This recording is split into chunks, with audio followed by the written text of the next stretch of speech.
tam olarak tamir edilmemiş olmasına rağmen Thomas Gordon'a gereken parçayı götürmek için yola çıktı. Hızla Vickerstown'dan geçerek köprüye ulaştı. Ama o anda olanlar oldu. Hayır, olamaz. Karşıya geçmek zorundayım. Artık durmam mümkün değil.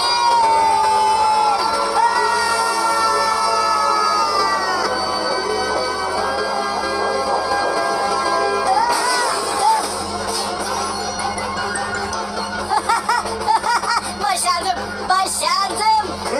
Thomas! Gözler ve küller adına.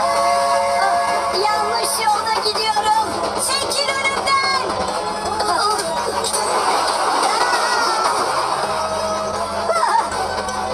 Hero! Cindy!